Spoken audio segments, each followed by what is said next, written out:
السلام عليكم soo dhawaada asxaabta dhammaantiina dhalinyaro badan ay soo weydiisay keebaa fiican in gameka lagu ciyaaro laptop ama PC-ga caadiga ah labadaas waa marka insha Allah qof walba asaas kala dooqiisa wuxuu ku ciyaarayo laakiin aniga sidaan u arko kale laptop waa soo arkay dhalinyaro badan waxa arkaa ku soo ciyaareen haddana ka carareen marka waxaan leeyahay waxa fiican PC-ga caadiga ayaa fiican xitaa hadaa fiirisidoo kale isku quality ma ahan laptopga markaad ka ciyaaraysid sidoo kale badana saana u fadhiisanaysaa dhabarka ku xanuunayo shaashada laptopga way yar tahay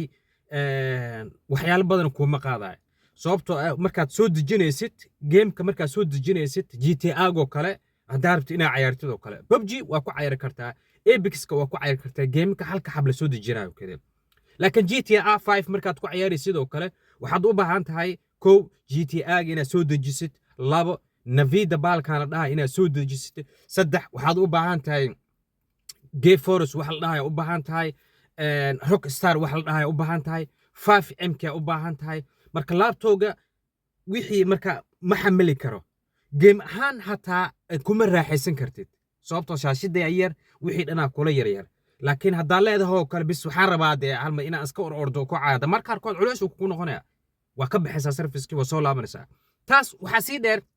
service markaa gashay tusaale ahaan oo kale service aniga ciyaaro Somali City oo kale GTA-ga markaan galo kale waxyaalo badan dhaaluudhaa soo dejinaa safarka dhexdiis markaa ku jirto waxyaalo badan soo dejinaa marka laba mid way haddii aad doonaysid mideeda ka hataa waxaa sii dheer inaad samayn karin oo kale stream ma samayn kartid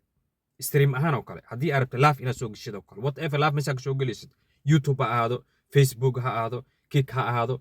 TikTok ha aado Twitch ha aado everywhere qofka meesha asaga jecel iyo kale oo markaas uu rabo kale inuu live ka soo galo kale so by the way dhalinyarada waxaan leeyahay dhalinyaro badan hataa celis ku sameeyay waa ark laptop intay soo qaateen gaming haddana dib u celiyo haddana marka asxaabi marka waxaan leeyahay haddii aad rabto gameka inaad ku raaxaysato aad streamer inta ka samaysid waxa ku fiican PC-ga sanduuq noocan ku fiican laptop kuma fiicno إن شاء الله تعالى السلام عليكم ورحمة الله وبركاته يوتيوب كان وكسالة ونأصحابي لايك تنوصارة شير كنودها سبسكروب مالنا يا وآخر دمانتين إن شاء الله السلام عليكم